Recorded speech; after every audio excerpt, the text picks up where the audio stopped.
Great to see everyone. I'm Rachel Glanister, President of CGD, and I'm delighted to welcome you to today's session, How Should Africa Navigate the New Development and Climate Finance Landscape, which we're co-hosting with our colleagues from Africatalyst. So we organized this meeting at a time of, a lot of change and uncertainty, because we wanted to hear what our African colleagues thought about what were the principles and policies most important for navigating this difficult time, and the challenges coming from the external developments, but particularly on trade and aid. So what are these challenges? You know them well, but let me just repeat. Declining aid flows, with preliminary estimates released last week showing a 7% cut in aid last year, so 24 versus 23. And obviously the prospects with the winding up of US aid and reprogramming of resources in Europe from aid towards defense, 2025 is going to look a lot worse. Second big external challenge is the recent imposition of tariffs. We've currently got 10% import tariffs by the US for all countries, but the possibility of significantly higher tariffs coming. Factors that have led the IMF to revise down its global forecast down to 2.8%. From their January estimate of 3.2, and obviously that has a big impact on Africa and countries with exporting commodities. The increased frequency of climate shocks and climate-related events, coupled with a major shortfall in adaptation funding. So the MDBs are predicted to, or collectively provided 25 billion in climate finance, but estimates from within CGD suggest that compares to an annual need closer to 212 billion. So all of this is affecting a region that was already suffering from high debt levels, and which are crowding out the investment that Africa so desperately needs.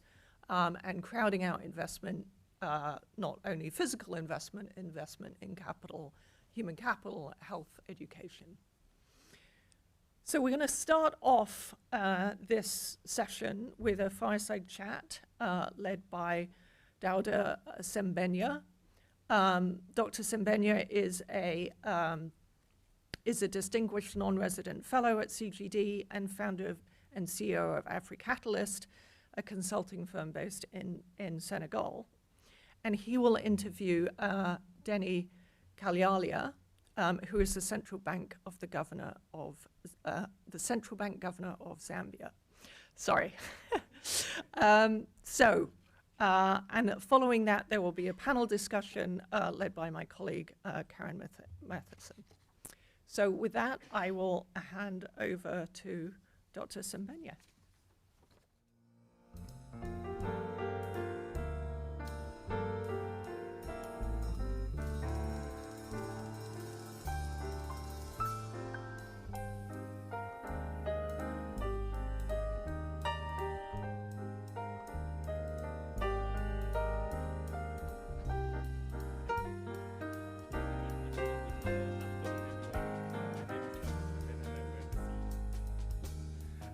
Welcome to this joint Africatalyst CGD event on how Africa should navigate the development and climate finance landscape.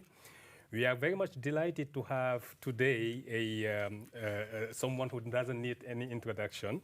It's Governor Denny Kalyalia. Governor Denny Kalyalia is the governor of the Central Bank of Zambia. He has been actually assuming that function initially since 2015. He is also the chairperson of the board of directors of the organization, the central bank. And he also has been a former World Bank executive director. Many of you would know him because he has been representing 22 African countries on the board of the World Bank. And of course, needless also to say that Dr. Kaliaya has also been involved in the IDA 20 replenishment as an independent co-chair. And he received his PhD from the University of Massachusetts at Amherst, and also a master's degree from the same university and the University of Zambia. Dr. Kaliaya, welcome, and thanks very much for accepting to join us today, despite your busy schedule. We all know that during the spring meetings, when you have governors like Dr. Kaliaya, they are always actually very much busy doing a lot of activities, but he was gracious enough to accept CGD and Africatalyst invitation to be having this fireside chat with me, and I'm very much honored to have this opportunity. So, Dr. Kaliaya, my first question, and I believe actually a lot of people have it in mind, is what over the past several years, we've seen a drastic decline in ODA. We've seen at the same time a significant increase in financing need for African countries when it comes to need for financing for development, but also for climate action at the same time. And the question that a lot of people have in their mind right now is, what should Africa do? And particularly central banks like the one that you are heading. What is their role? What should they do to help Africa address those challenges that we are seeing? And I'm saying that because you are also aware that around the continent, and actually beyond the continent, there is a strong push for central banks to be more active in helping promote economic growth, but also support job creation activities by government. So I wanted to ask you your insight and to let us know. Thank you. Thank you very much, Daughter. First of all, thank you for having me, and it's really a privilege for me to be with you this afternoon. Yeah, it's quite a tricky one. Again, also this has to do with what sort of relationship I think exists between in different countries. Some central banks are much more involved in the government operations, others are a bit distant. They do, of course, focus on their mandate, which has an effect on that. But more generally, I think what we see is that when there is a change of the magnitude that we are seeing, most of our countries are on the receiving end. Whether it's inflation, which is going up here, it's now declining aid, it has several impacts. For many of our countries, I think it comes from the exchange rate route. That's where we see it more often. But in this particular case where aid has been reduced, again, it depends on the country to how much they were really dependent on that. But taking my country as an example, we had some support of $600 million from the US. And that was channeled mainly into health, HIV/AIDS, and other AIDS support medicines and all that. We are not sure if all that is going to be taken away, but that painful as it is, I think it's more the way it has happened, I think, which is more of an issue, because definitely you don't expect that kind of assistance to be going on ad infinitum. It has to come to an end. But the manner in which it happened in this particular case is what is really shaking many of the countries, was now to quickly find alternatives in an already squeezed environment. Because I think the crises that we have had to go through are quite many. If I take my own country, we are a commodity exporter, so commodity prices started falling even in 2015, for example, kind of recovered. Then we had the COVID-19 pandemic that brought along with its own pressures. Then we had the geopolitical challenges, in particular the Ukraine-Russia war, which really squeezed again the supply chains, which affected us quite badly. For some of our countries, climate change, as you have pointed out, also came to play a part. In our case, it was the deepest drought that we have had in living memory. And then underlying that for some of our countries, debt was a problem. So when you add this, you can see that the economy is already struggling, so it's an added pressure point. We are hoping that maybe after our debt restructuring, we'll now move to a more quiet type now, but we can see that with the removal of that support, the government now has to redo the budget. Last year, they had to come up with emergency kind of measures. So certain things were obviously cut down to help people not to lose lives. But now you have to do it again and with more pressure. So the general point one can say is that many of the countries are under a severe pressure. Fiscal space is not there. Yes, the idea is to ramp up domestic resource mobilization, but with the growth for some of the countries also low, the opportunities for doing that is quite limited as well. So it's going to be quite a tough year and even more. So it depends country to country how much was going, but for us, it's more in the health, but then you have over 1 million people who are supported by that. So suddenly now, if that is not coming, the government has to find money to do it, which means taking away from other needy areas. So it's a tough balancing act. Now, you asked about the role of central banks. Well, for many of our countries, we are trying to move away from this fiscal dominance arrangement. So we are trying to play our independence, but then if things are not right, you can't really say you are okay. So a number of innovative ways have had to be devised. For example, when we had the COVID, in our case, we had to create a fund as a lend of last thought because the government coffers were dry. So we created this to help those companies that were doing well before the onset of that. So that means that you have to really target very well. Now, the challenge was that if you are coming as a central bank with the high-powered money, you are going to create even more inflation, which is your target anyway to meet.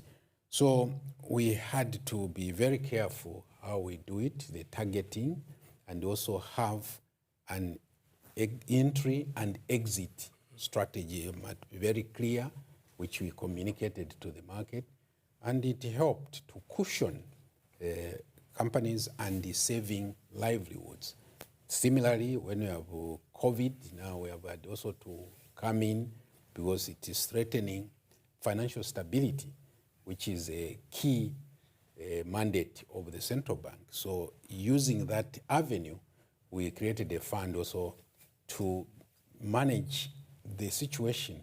But obviously, there were concerns because inflation was going up, and then said, well, did that make the situation worse? It's a balancing act. You can't just fold your arms when such things are happening. So innovative ways of doing that to avoid also really pumping money. But at the same time, we're managing the debt thing. So it's a lot of irons in the fire, so to speak, at the same time.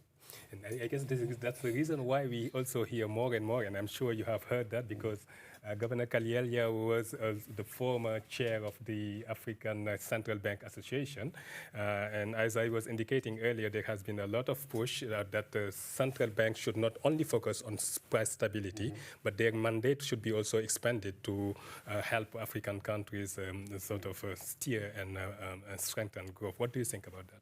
Yes, I think we have to be a bit more careful.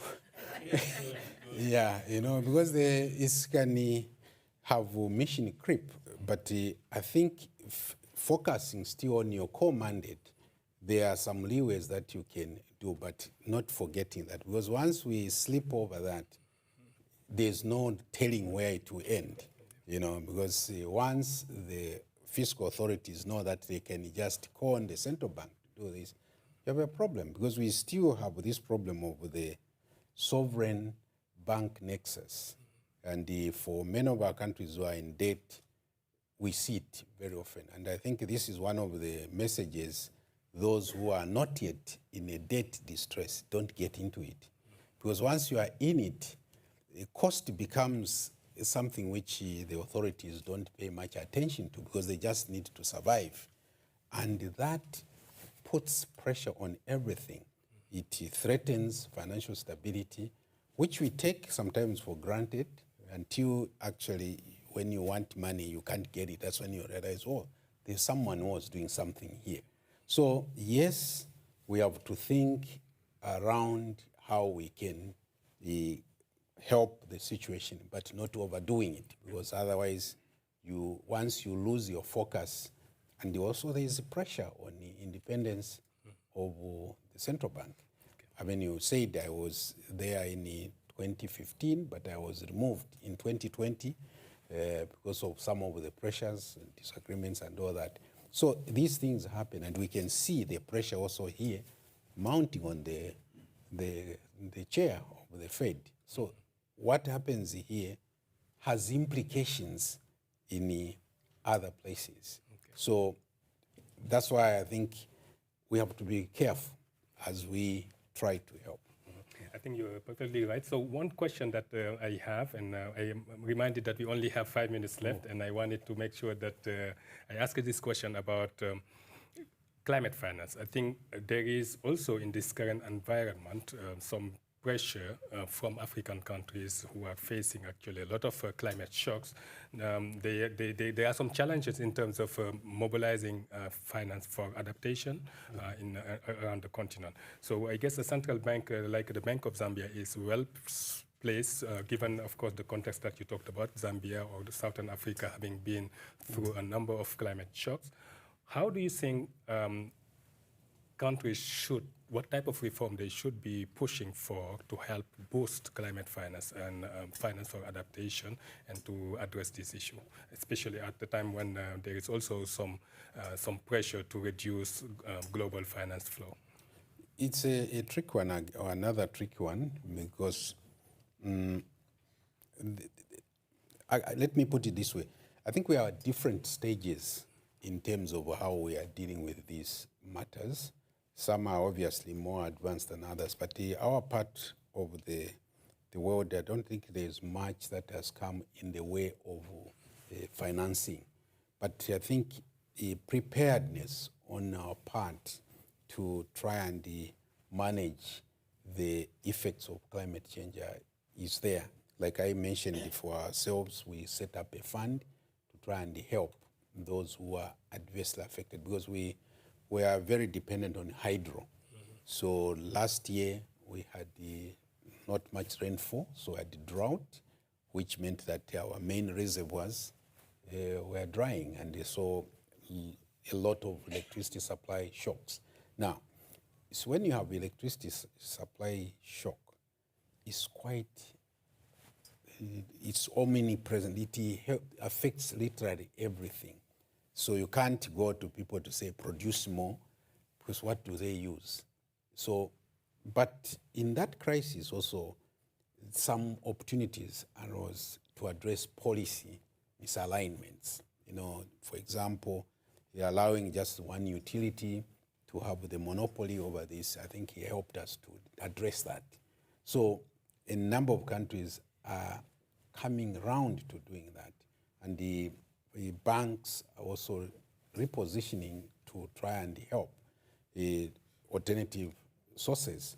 But for us as an institution, we have taken ESG very seriously because we want our financial institutions to be upfront with that. You see, when they are providing loans, that should be part and parcel of that. Of course, there is this feeling that that will raise the cost.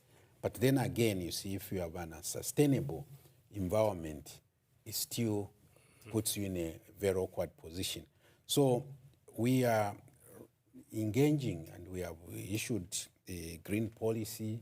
We are engaging with other players, but we don't know now with these changed geopolitics what will become of that. But certainly we can see the effects of climate change are no longer undoubted. We see that firsthand.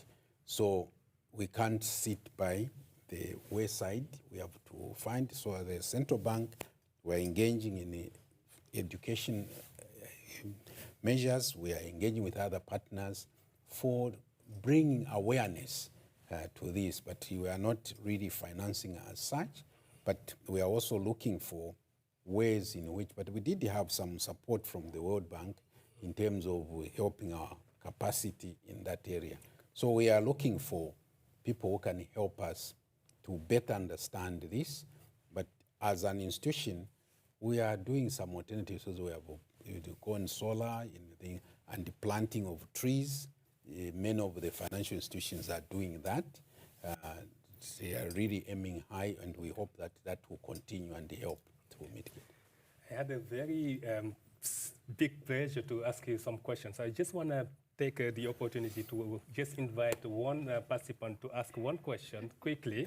We have 2 or 3 minutes left, so quickly, so that I won't be sort of blamed for monopolizing the discussion. Yes. Thank you very much, Dawood. Mahesh. Mahesh Kotecha. I'm a financial advisor and from Africa, from Uganda. And I'm also a former advisor on a project that Zambia had where we were fighting some lawsuits. Anyway, we won for you. So, I mean, okay. The reason I ask a question is you went through the ringer as the first African country to, in this round, to have to go through the DSSI and all that experience. Could you share with us how that has left you with the adjustments that took place and how well prepared you are for the uncertainties that you face today, which are frankly more draconian in some respects? Great question. No, thank you. As I indicated, I think you don't want to be in a debt stress. You said that. Yeah, I say that. So I'm just reiterating it so that the people, you know, when we defaulted in 2020, external support just came to a screeching halt. So we had to depend more on our domestic markets. But then now, when the restructuring came about, there was this issue that now how the domestic debt has become a problem as well. But we didn't think so, and because that was a reaction to what had gone wrong. But that put a lot of pressure on us because the dependence of the financial sector on the non-resident orders was quite high, and so was the government. But more importantly, I think in the time that we are negotiating, I think it depends on who you talk to. When did it start? For us, it started way back in terms of the pressures until you got to the debt default. But now when the common framework came about, first we were told that you need to be on an IMF program because the donors, the creditors were not comfortable with the numbers that we were sharing. They wanted that assurance. So we had to engage an external consultant to clean up the data. So when then there was a change of government, then he came in. Within 3 months, we were able to reach a staff level agreement with the IMF. So that paved the way. So we thought that would quickly move to a program, but it wasn't like that. Instead, what happened was that we had to wait because of the arrears that had built in, and the IMF has got the policy of not lending into arrears. So we had to get assurance, financial assurances from the creditors that they are going to be coming to the table. And that took a while to get a representative group. That's how the OCCs came about, Official Creditor Committee. Now, our debt was quite diverse, so could not go directly to the Paris Club arrangement as was during the EPIC days. So some accommodation had to be made, but the critical point was that there are no clear rules, so no time frames, roadmaps.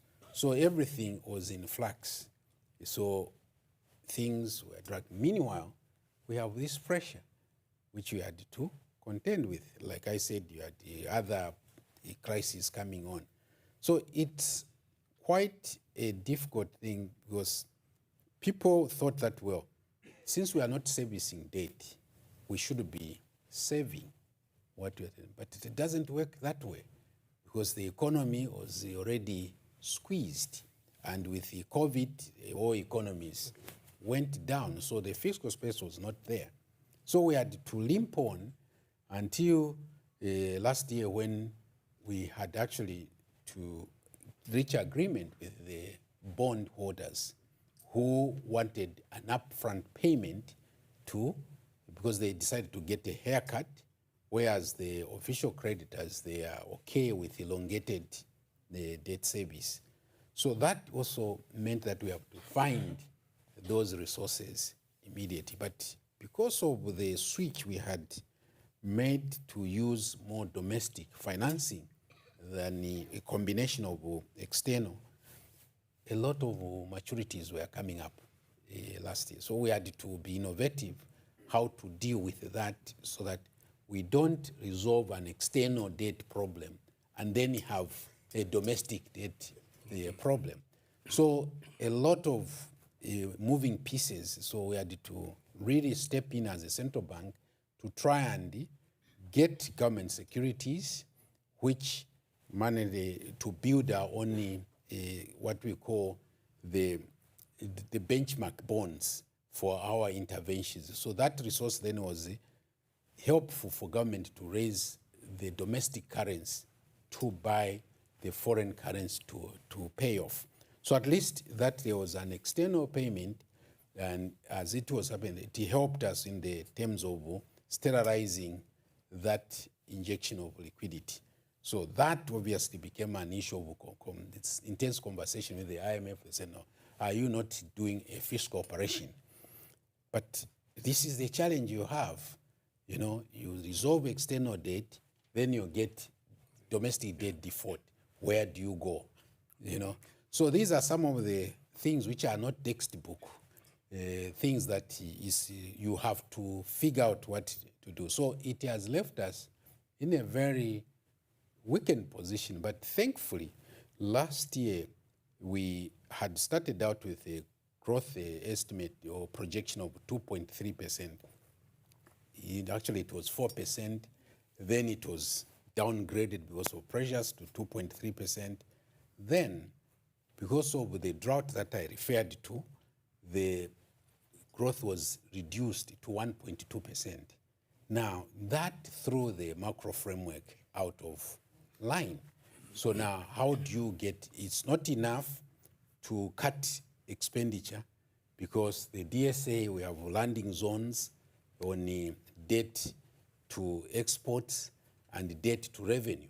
So you really need to raise revenue. So we have a lot of unhappy taxpayers because what happened was that the government had gone through the budget process, then this gap emerged. How do you fix it? So certain taxes had to be raised.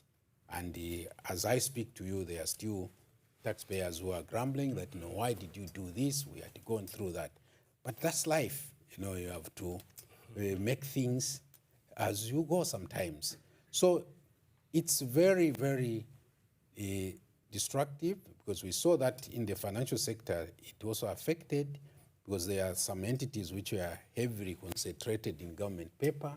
So when they were not paying, the government had the challenges.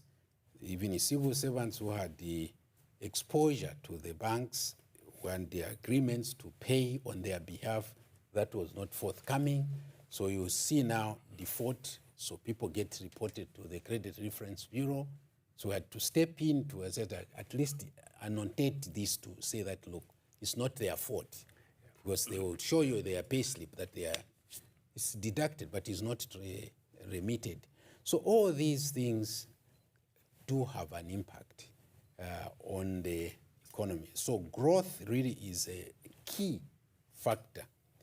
Without growth, I think all these other things can't work. So I was saying, thankfully, is that by end of the year, things kind of turned around. We are now having an estimated growth of 4%. But remember, we had to make adjustments based on the projection of 1.2. So you can't recover that overnight. Yeah, I think, Governor, this is extremely interesting and exciting, and definitely we'll leave it here, and hopefully we can have you back again here at CGD for another event to discuss more in detail about this case in Zambia. Because now we have a second segment for this event, and that is also extremely interesting and exciting. We have high-end level and distinguished panelists who are coming. So I want to thank you for having, for your time, for coming and for sharing your insight, and we look forward to continuing this engagement with you going forward. Please give him a applause. Thank you.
Hello.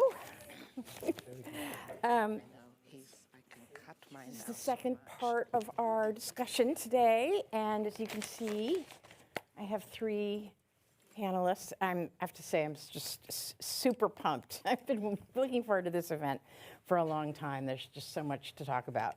So I'm going to start with Mavis Owusu-Gyamfi. And she works, she's a CEO and president of the African Center for Economic Transformation, which is this terrific think tank that we've worked with and cooperated with. And then Mr. Abdul Salam Bello, currently with the UN, Chief of Policy Development and Coordination Monitoring and Reporting Services. Very small job. Especially these days. Yes. Anyway, we worked together on the board of the World Bank for a bit, and he was just a phenomenal colleague. So very excited that you're here. Thank you. And then Mr. Abdurrahman Cissé. Okay, thank you. So currently with Lazard, that's right, and formerly you were Minister of Budget, State-Owned Enterprises at Cote d'Ivoire. That's right. Yes. So, so look. What we want to talk about today is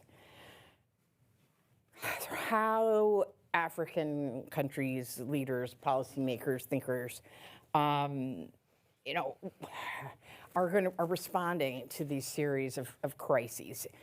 And I really like to try to ground myself at the beginning of these conversations, but I find that I am very discombobulated in the moment. I really do.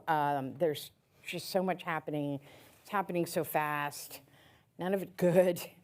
And so it just creates a sort of sense of anxiety and uncertainty. And I think, Rachel started out laying out some of the challenges for today, and then the central bank governor reminded us, well, there's still challenges from COVID and challenges from the war and the invasion of Ukraine. And so it's just a tremendous amount for anyone to deal with, much less a very diverse continent like Africa. So I thought I just wanted to start by plunging in a bit to this conversation around debt dependency, because there's been a lot that subject's been coming up a lot, and kind of your views on, is that really the major challenge at the moment? And if so, what would you advise or what would you suggest? So Mavis, if I can start with you, since you were already talking eloquently about this just a few minutes ago. Thank you, Karen. I think Governor Karelia outlined very clearly the challenges African countries already had before the latest onslaught of shocks, as we like to call it. And there are a few things that I think countries are having to navigate. As he said, depending on where you sit on the spectrum, you were already struggling to make payments to key ministries in health, education, because you were servicing debt. And then now you have a message that this has also been cut. And you were working towards rebuilding your economies, growing your economies, thinking through transformation of your economies, and suddenly you are hit with unexpected tariffs. Okay, so on the one hand, there's a lot of pressure on human capital, and it's important to invest in human capital, but you're also under a lot of pressure on debt repayments that you are navigating. And at the same time, you have people like Asset on your door saying, this is not the time to stop investing in transformation. You must invest in transformation. And as you are investing in that transformation and you are building your textiles industry, or you are cutting your diamonds or whatever it might be and exporting it, you are suddenly hit with this huge tariff. And this is also undermining countries' efforts to industrialize. So it feels a bit like the actions are not matching the encouragement. So on the one hand, we're encouraging countries to invest, industrialize, grow your economies, stop being aid dependent, but the actions are making it very difficult for them to actually do that. Whenever I think of challenging times, I think of opportunities. So for me, it's where are the opportunities for Africa right now? And I see two. The first one is looking internally at our own resources. Where can we generate resources from? We can find some efficiency savings in budgets, and I know a lot of ministries of finance won't agree with me, but I think we can. We can do better on, how we spend our money. We can broaden our tax base. Often, when there is a crisis and we talk about domestic resource mobilization, we go back to over milking the same cow. Okay, but there are so many areas that we are not looking at. There's a lot around property taxes. There is a lot that can be done around improving implementation of tax regulations. There's a lot that we can do on cracking down on tax avoidance. And I think African governments can do a much better job of banding together to look at illicit financial flows from large corporates. But underlying all of this is digital public infrastructure. We talk a lot about how so many countries are making a killing out of effective DPIs. But we seem to move forward a bit on DPIs and then get stuck. We don't ever get to the final mile. So there's a lot that can be done there. And then just very quickly, there is the whole issue of really thinking through, let's stop talking about the opportunities in AFCFTA and start translating what we have signed as protocols into real action. There are real opportunities for us around building green industrialization and regional value chains. And we are all sitting here talking about this cliff edge of aid and this cliff edge of trade that we are worried about. There's another cliff edge coming. It's called the cliff edge of high carbon exports from Africa. It's called the cliff edge of the carbon taxes that are going to be put on African products very soon. We see it coming the same way we saw these aid cuts coming. I don't think any of us thought it was just going to be this, but we saw it's been coming for a while. This is also coming. So how are we preparing through green industrializations to access new markets? So I'll stop there, Karen. I just don't like the half glass full, half glass empty place we are in right now. I want to look at what is within our control and what we can do as Africans. I'm glad you think there's water in the glass at all right now. I always feel that We way. have to have hope. There's water in the glass. So Abdul, I'd be very curious, similar question for you, and given that you represented so many countries at the World Bank, I mean, do you see there a sort of common policy framework that countries should be looking at, or is that just really oversimplifying the situation? Well, thank you very much. I can answer very quickly by saying no. But since I need to develop a little bit, of course, having spent my time when I was at the board of the World Bank looking at after the 23 countries we had the honor of representing. Cagliari was not at the same time, but on the Anglophone 22 countries. Our advocacy was mostly to see, okay, we cannot have a one-size-fits-all. We need to look at also the diversity and the granularity of the respective countries, their economies, but also how the public institutions also are put in place and how the country dialogue is between those countries and the respective institution.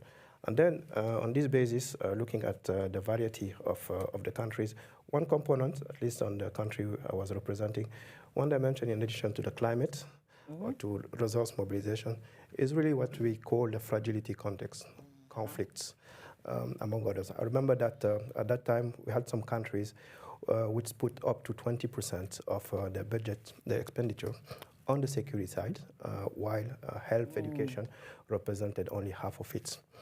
And we did even some computing looking at the share of the GDP that goes to the security, actually. And in some countries, actually, you see that it's up to 4 to 6 points, actually, 4 to 6%. So with some colleagues, not with you, Karen, I didn't dare making that joke, but saying that some of them could even be eligible for NATO, actually, because they will be more than eligible for those criteria. Yes, but which speaks that actually the magnitude, but also the pressure some of the countries have, because not addressing the security speaks also to the future even of the country per se. So in addition to the economy, addressing the most pressing issues, security, development, is like the pyramid of Maslow. I mean, how to put the hierarchy regarding those needs. And then, of course, how to build more capacity at the state level to mobilize those resources. And therefore, the institution can provide, exactly like Mavis mentioned, capacity, especially in the context of IDA, where we had also some specific instruments that are meant to address debt sustainability for the developing countries, in particular for those in a fragile context where you build the capacity, resource mobilization, transparency, governance on one hand, but also on the other hand, also to look at how the institution can help do what we call the creditor outreach, therefore to negotiate or to renegotiate those debts. So we can use those instruments, I would say, going forward. But on the DRM, domestic resource mobilization, once again, of course, looking at tax GDP ratio, we have some countries that are even less than one single digit. Yes.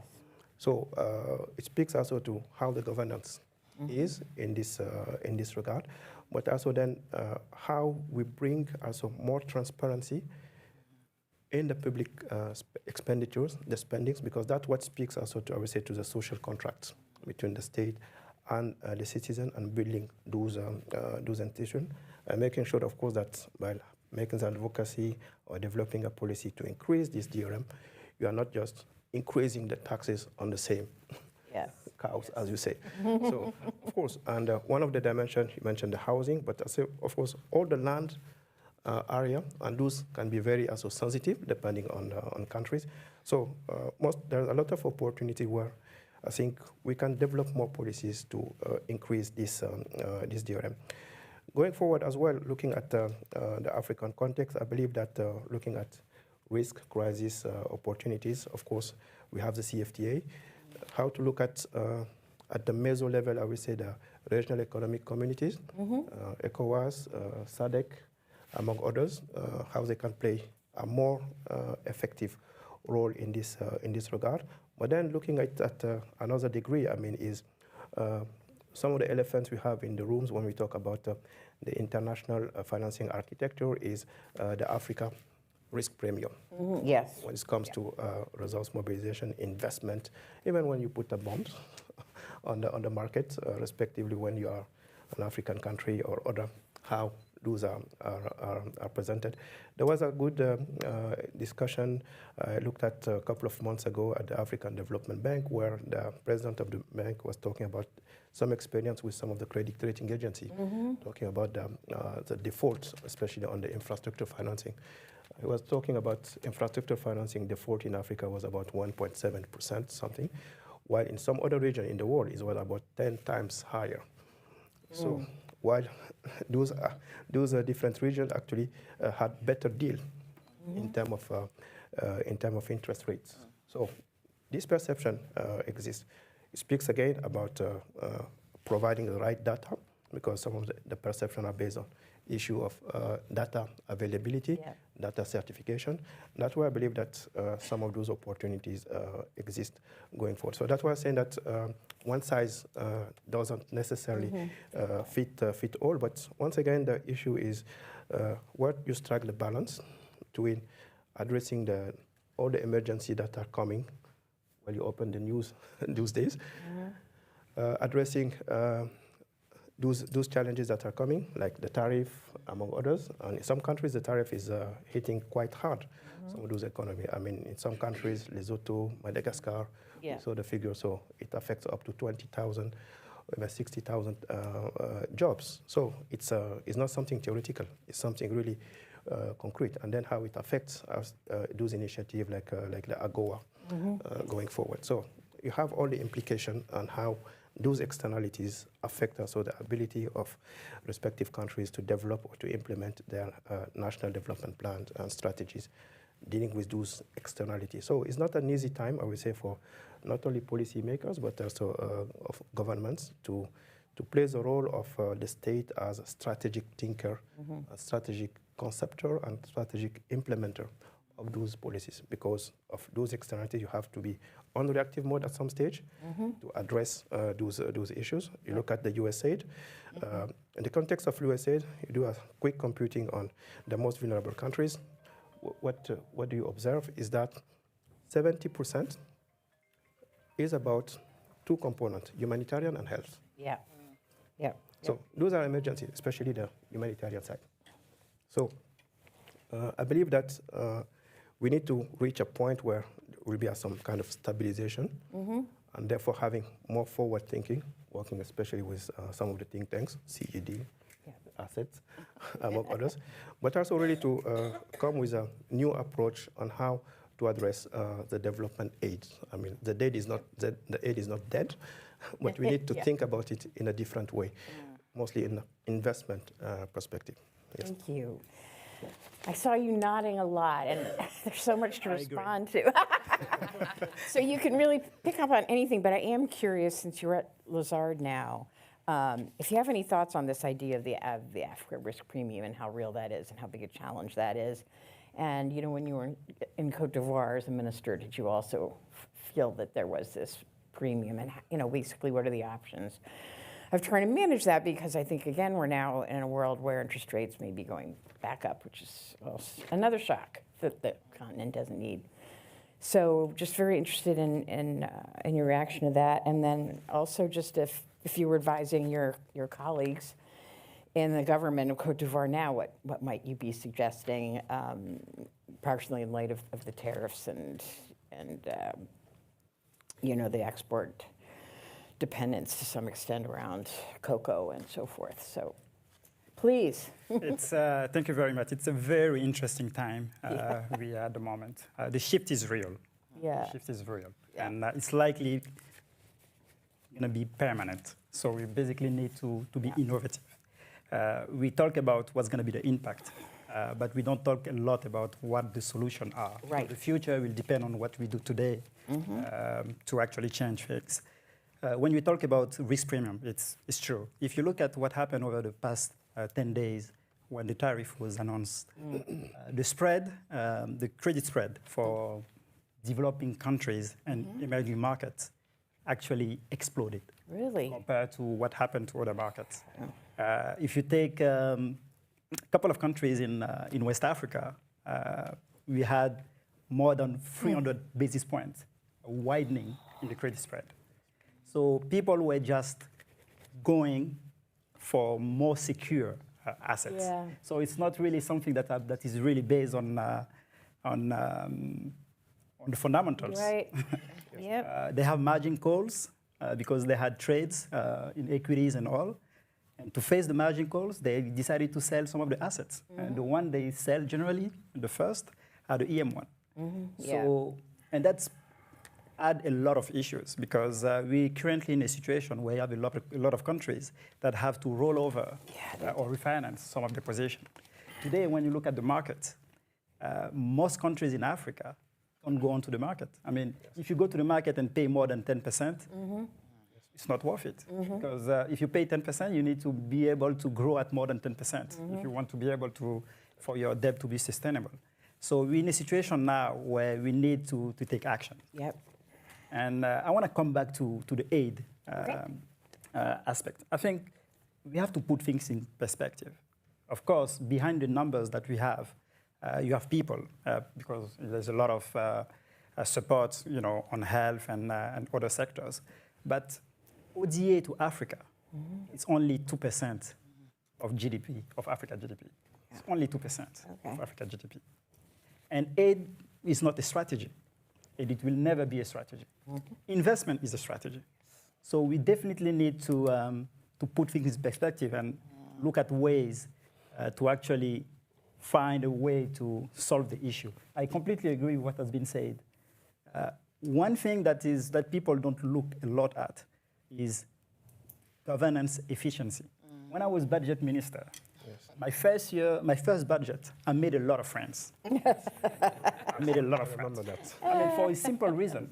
Yeah. Because I came and I noticed that year after year, they basically, when they want to do the budget of year N+1, they take the budget of year N and they put the same expenditures.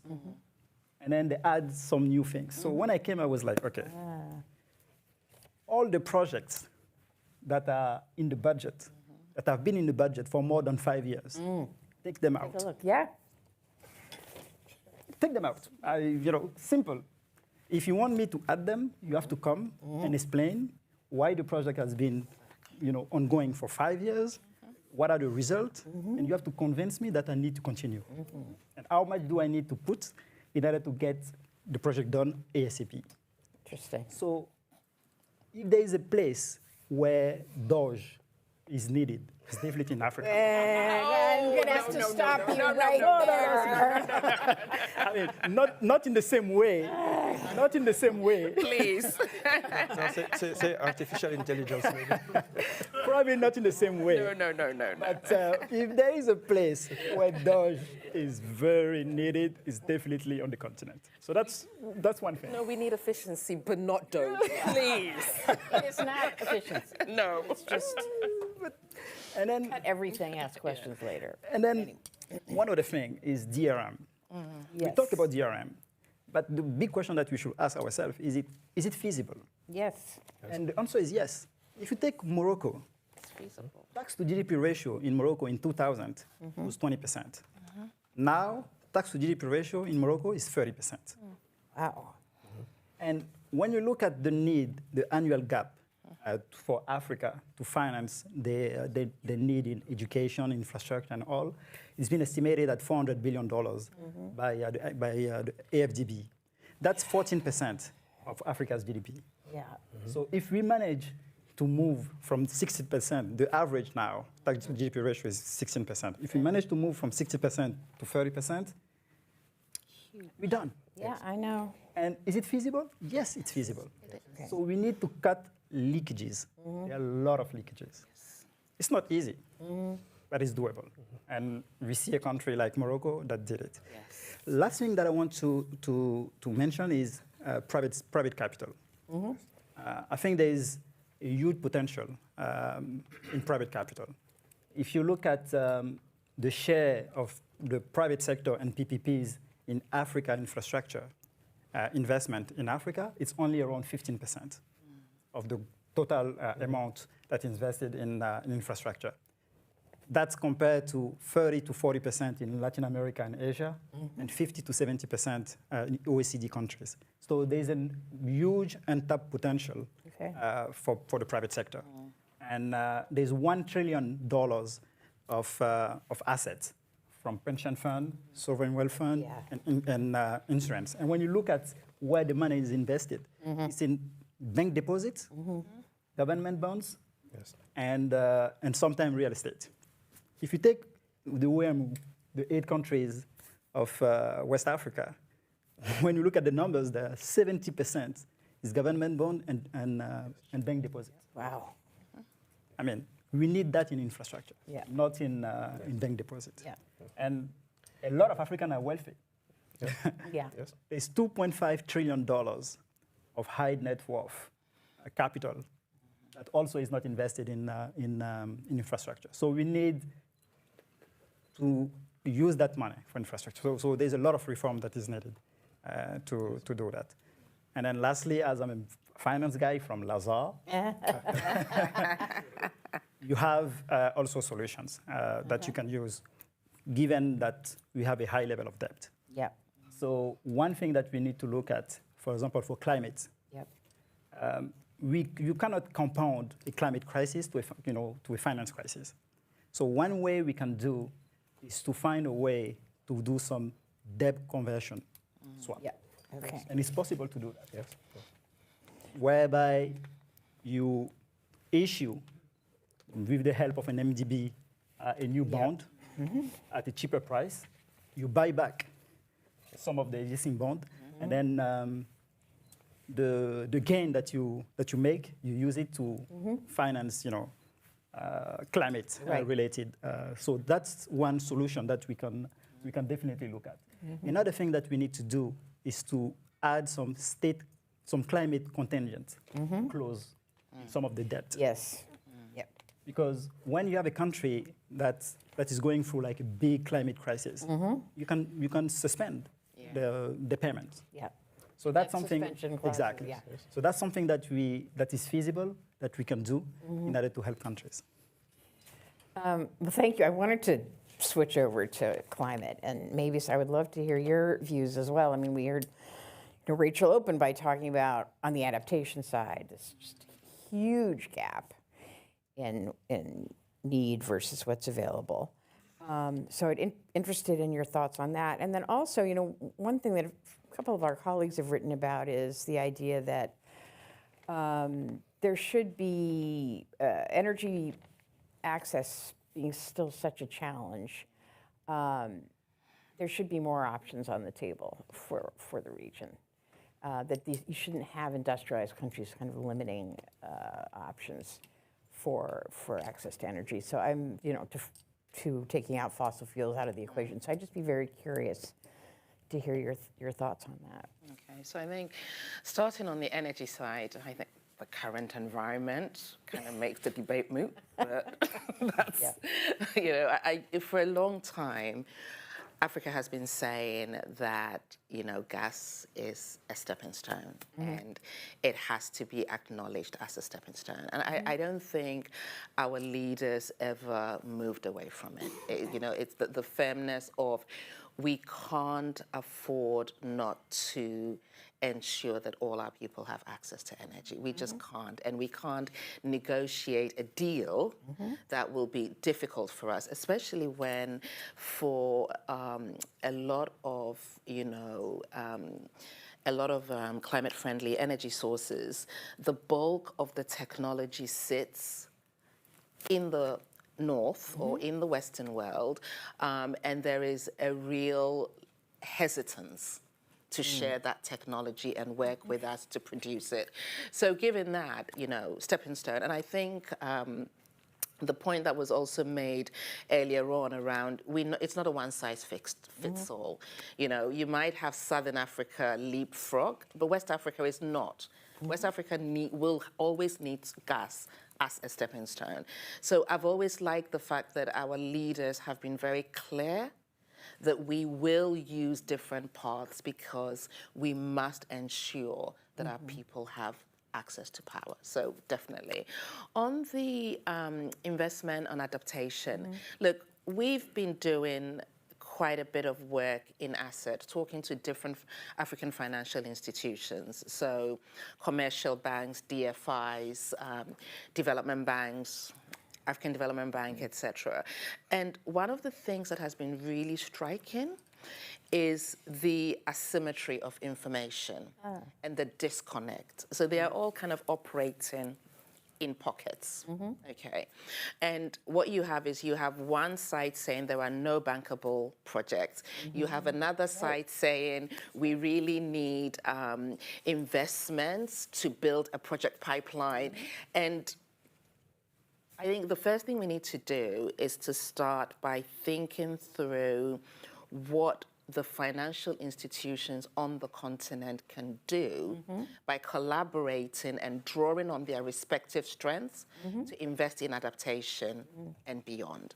And so that is step one. If we can do that, we will make great progress. Once we do that, we then have a framework through which we invite global DFIs to work with us, okay? And if I dare say, somebody said yesterday, and I won't mention who, that we are very good at coming up with innovative solutions during a crisis. Then as soon as things calm down, we stop. And it's really important that right now, as we talk through the Africa Club, as we think through all the different African innovations, pension funds, whatever it might be, we are thinking about how do we build a framework that will sustain us beyond the current climate? So once countries are settled, and I'm an optimist, I believe we will see, you know, blue clouds soon. The next question is, do we have any surplus to invest in our African multilateral financial institutions for a rainy day? Are we investing in that? Just so that we are prepared for the next, we are better prepared for the next crisis, and we are able to keep that investment going. So that for me would be the first one. And then the second issue is, I'm afraid I'm a bit of a broken record on regional integration. Regional integration. We've got to stop talking about the opportunities of regional integration and make sure that our African financial institutions are helping us to invest in regional value chains, to create desperately needed jobs. Because once we have those jobs, we will have a tax base. You know, it's kind of like a virtuous cycle, and we need to start somewhere. So the Africa Club is a first start. It's great to see it launched 2 years ago or last year, whatever it is. Let's stop talking about what a great club it is and start developing a clear action plan for what it's going to do. Okay. I say looking at Governor. So question for you, kind of continuing on the vein of the DFIs. One thing I think that strikes a lot of us here at CGD is the climate architecture is bit of a mess. And you've got a lot of funds and facilities, and now you have, of course, Ajay Banga committing 45% of World Bank funding should go to climate. And I'm just wondering, a perspective of a country on the receiving end who needs to work with these institutions, how do you view that landscape, and what reforms might you, if you could choose, what might you do to make it a little easier for countries to work with outside groups on this agenda? Yes, no, I think we need to look at it in various perspectives. I have to wear my UN hat in this context as well, in addition to my former one from the World Bank, so we can bridge those. I will say that looking at in the UN context, we are discussing also the financing for development agenda, FFD4. So I think in this context, there is a lot of engagement on access to resources, concessional financing, especially adaptation institutions going forward. And so there is a momentum that is being built in this regard up to Sevilla, and then from there, the way the negotiation will be is how to make sure that then the outcome from this FFD will be also implemented in the partnership with the other institutions, the global MDBs, the regional ones, going forward. In this context, also looking at another initiative that is being promoted through the UN framework is what we call the MVI. We had a good discussion yesterday with Dauda and colleagues on that. So it's a multi-dimensional vulnerability index. Oh, yes. That catches also on, it's not necessarily climate, but it speaks about vulnerability in the context of economic vulnerability, social and environmental vulnerability. That will also be an opportunity to look at it and how the MDBs look at in the formula for resource allocation. For instance, in the context of IDA, how this index can be put in place to address the specificity of some of the countries, therefore, to reduce this one-size-fits-all going forward.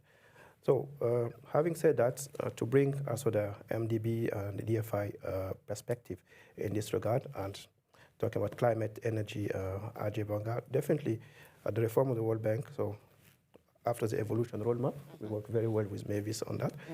The third component was livable planet, eradicate extreme poverty, promote shared prosperity on a livable planet. So the climate component, the human development is into this specific context. And then the point will be looking at the access to resources on the climate agenda.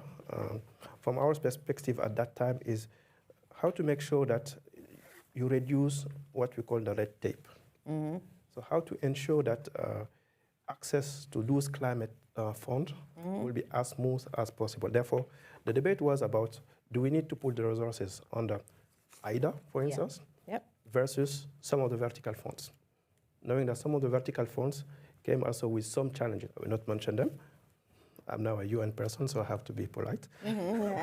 But some of the countries face a lot of challenges accessing some of those climate funds. So the question is, while pushing the MDBs, the DFIs, to do their reform for more simplification, reducing red tape, etc., how to make sure that those vertical funds also are on the same path in terms of access to resources, and looking at also the interoperability, I would say, of those funds to make sure that you reduce also the burden on the client side when they have to make the case for a project through those specific. Because at the end of the day, from the client side, it's more or less the same team that speaks to all of those DFIs to have access to resources.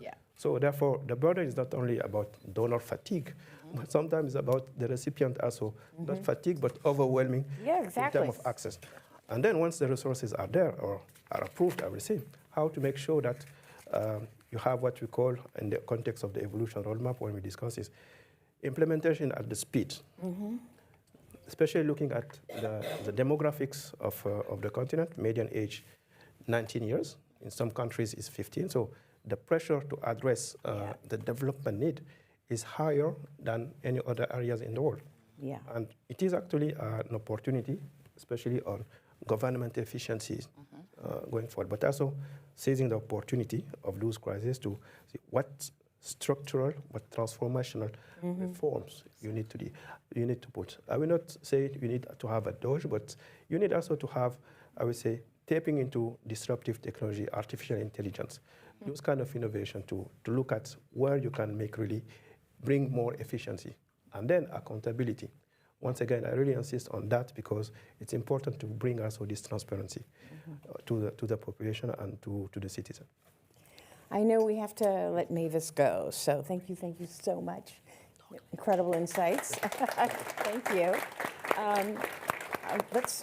We'll finish up with you, and then we have a few minutes for questions. Yeah, so, okay, so very diplomatic answer, very nicely done. From the private sector perspective, again, back to the sort of climate finance, do you work with, and you mentioned the MDBs just a minute ago, and potentially, working with them and issuing a bond and so forth, but I would be curious for your thoughts on the architecture and kind of who the good partners are, if you don't want to go that far. What makes a good partner, and what you look for when you're thinking about engaging with an MDB or a DFI? Yeah, I think there's, I'm actually going to look at it on the public side. Okay. Because on top of being budget minister, I was energy minister at one point. So I was in charge also of looking at these questions. I'll give you one example. At one point, we wanted to launch a palm oil power plant. Yep. In Ivory Coast, because we have a lot of palm oil, so it made sense to actually use it. The average cost of production in the country for energy is $0.07 per kilowatt hour. Okay. When we look at that project, we actually arrived to a price of $0.15 per kilowatt hour. Wow. Okay. So that was, a clear example of us wanting to actually diversify and have a bit of green in our energy mix. But when you have a price difference like this, and your role as a minister is to give quality energy, but also affordable energy, what do you do? So we had that issue, and we didn't manage to find the right funding for the project. We ended up, after doing a lot of negotiation, we ended up to a price at $0.11 per kilowatt hour because we had a bit of grant from one of the MDB. So we did the project. But it was for 50 megawatts. Oof. If we had to do the same project for, let's say, 1,000 megawatts, we would have not done it. So if we want to do at scale, we need to find the right funding. Otherwise, it's not going to happen. It's just going to be words. We're gonna go to panel like this, chat, go back home, and then I will go to my gas power plants. Okay, that is very good. So that's really something that we need to. There's something that the IMF recently agreed upon. It's the rechanneling of the SDR. Sort of. But I think that was really good because they actually agree that country can actually use the SDR to to buy hybrid capital from MDBs. Let's make it happen. I mean, if we manage to do that, the leverage that you can have is 1 to 4. Oh yeah. No, we would love to see the African Development Bank in particular. It's been almost a year now. I know. So, the African Development Bank, the Inter-American Development Bank, they have a framework that works. We need to implement. So there's a lot of talk. There's a lot of solutions. We just need now to move to implementation. Talk to Christine Lagarde and get her to just. The central bank. I mean, they don't want to do things that looks like fiscal. Well, on that note, thank you very much. Questions from the audience. We also have, I think, potentially some online. So, and please say who you are. My name is Tess Solberg. I'm a chemical engineer with ECN Smart. We connect the energy crisis and the climate change together, and we realize that other countries spend much more energy than African countries. how then you find a feasible way to get the companies that waste much more energy to contributing to the financial crisis that you guys can face? Please. My name is Desmond. I'm an advisor to the government. My question is with regards to interest rates, because it's not been touched in these conversations. Yeah. So when you're looking at debt distress and debt swaps and all the factors that will lead to better price, my question will be, is interest rate bracketing a possible solution and avenue to ensuring that projects within the green space are bankable? Because you can have all the metrics of bankability all in place, good prototypes, but when it comes to interest rates, it just dips everything. So is it time in Africa that we begin to bracket interest rates so that they're not operating at the same level, but they can be differentiated across different projects? Thanks. Okay. All right, we'll have one more question here and then see if we have time for anything else. I can talk just, yeah. Yeah, okay. Thank you very much. My name is Kotacha. I'm impressed by all three speakers speaking to the half full glass rather than the half empty. I'm really impressed by the breadth of the discussions and the range of ideas put forward, and I hope that CGD will try to distill this down into something concrete that can be circulated as the way forward for some of the challenges we face. So I'd like to highlight the matter that was raised and ask about it. The funds in Africa, $1 trillion, or is it 2 trillion or 2.5 trillion, whatever. The amounts are huge, and the challenges of mobilizing them have to do with innovation in terms of instruments, in terms of ecosystems for capital markets. They have to do with education.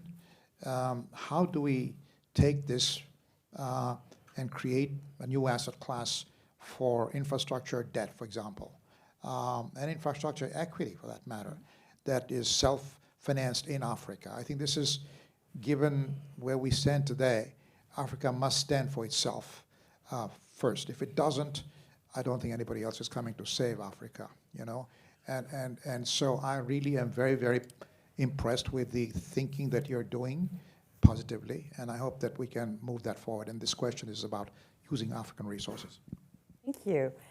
All right, so we have a couple that are debt related and one energy and climate. So do you want to start with the debt bracketing question, or the interest bracketing question? That's provocative. The question I was actually asking myself is, how do you actually do it? Because you need to have trust. You need to build trust. There's a market. Of course, there is, we can talk about the passive and the perception of risk. That is something that we need to deal with. But at the same time, it's a market. When I'm an investor, I actually look at different options. If I can have, in a low-risk environment, an interest rate that actually is similar to what I will have in Africa, I won't probably put my money in Africa because it's the perception of risk that I have. To come back to this issue, the example I took in Côte d'Ivoire for the palm oil power plant, when I said that we had a price of 15 cents, it was because of the financing that we had. The financing wasn't right because the interest rate was high. Mm-hmm. So the way we actually managed to actually reduce it is to add a bit of grant in the project. Yes. What we need to do, that's my view, is we need to use more efficiently the small amount of concessional finance that we have to be innovative. Because generally, we use the concessional finance to actually just do projects and finance projects. We need to look at ways to actually leverage a lot more the concessional finance that we have. And we also need actually to put our own money sometime on the table to actually reduce the level of interest rate. So we need to look at the way we finance ourselves a bit differently. Right now, I mean, even if we want interest rate to go down, if the investors think it doesn't make sense, they won't put their money in. Yeah. So even if you say, I'm going to bracket, I'm going to, it doesn't have to be in this region. If I'm an investor and I don't think it makes sense for me, I won't put my money. So we need to be completely innovative. And it's feasible. I mean, I talk about ways to actually monetize things in Africa, particularly for climate. I think debt conversion is something that makes sense. Okay. And also, state contingent liability is something that we need to look at. I'm going to transition with the credit carbon, because we have a lot of natural assets in Africa. Look at the forest and everything. There's a market for credit carbon, but we don't actually use it much. Right. And why? Because one, there is a question of capabilities to actually market this instrument, pricing. and the pricing, and who do we actually going to sell it to? I think MDBs can play a role there also. Yeah, I agree with that. There was an idea that we actually pushed at some point, which was to say, why don't we use the carbon credit that we actually emit to pay back the debt that we owe to MDBs? And then the MDBs can actually sit in a position. Oh, that's very interesting. Where the MDB, I mean, they're much more capable of sitting in a position where they actually use the carbon credit and actually trade it. But the countries, we actually pay back the debt using the carbon credit. So that's an idea also that is on the table. Okay. And it's something that we need to actually look into, because I think it makes sense. That is very interesting. Did you want to comment as well? I don't know if... Yes, couple of things to... No, yes, maybe a couple of things to build on that. Definitely, the question about the pricing will depend on how you do the financing engineering of it. So providing grants and quality of the loans you bring, the guarantee mechanism you can provide. And when the MDBs also are involved, it can come with a very good result. To give you one example, concomitant to the 15 cents you have mentioned, there's one country not far from Côte d'Ivoire. They were facing so much issue in terms of energy access. They went to a private sector company that were charging them 25 cents the kilowatt hour, almost 2 times. While in the same time, they were building also a transmission line, so regional integration through the West Africa power pool. So the power is generated in some other countries, such as Côte d'Ivoire and others. But through that transmission line, actually, they've been able to cut by more than half this cost of kilowatt hour, which helped them offset or get rid of this private company, and therefore to try finding fiscal space on their energy. So maybe it's not here, but the point is about how to build also on the regional platforms, the regional integration, but then leveling it a little bit, because in some cases also, I can't speak about Côte d'Ivoire knows that, but others, how to make sure that also the other counterpart, the neighboring countries, they pay their bill on time. So how you bring a guarantee instrument or mechanism to make sure that this happens, especially reducing also the political risk in this approach. Sometimes we tend to oversee the political risk component on that. So if it is about energy as a business, so it has to be thought purely also as a business, knowing that it still has a strategic component on the economic transformation and industrialization. And the DFIs can play an important role on that. 2015, Côte d'Ivoire was not exporting cashew nuts. But with the World Bank, I'm sure that you were there at that time, but with the World Bank, they came with a series of reform in the agricultural sector to build the value chain. And after that, today, Côte d'Ivoire is a main exporter of cashew nuts in the region. So this is the first. The first. I wanted him to say that. So to be the first in that. So the role of the DFIs is important. How to bring also the engineering in this regard. So I think it is doable, and the issue once again is about what is the strategic thinking at the government level, the role of the states in defining those priorities going forward. But I don't think that we can do any development in Africa if we overlook not only, of course, the human component, but also the energy dimension. And the two are actually interconnected. You cannot have a sustainable development if you don't have access to energy, most importantly, affordable energy. So it's important also to look at all the spectrum in terms of access to energy in this regard. I think we're going to have to leave it there. Thank you so much. Let's do this again in the fall. I wanted to. Yes. Thank you. Thank you.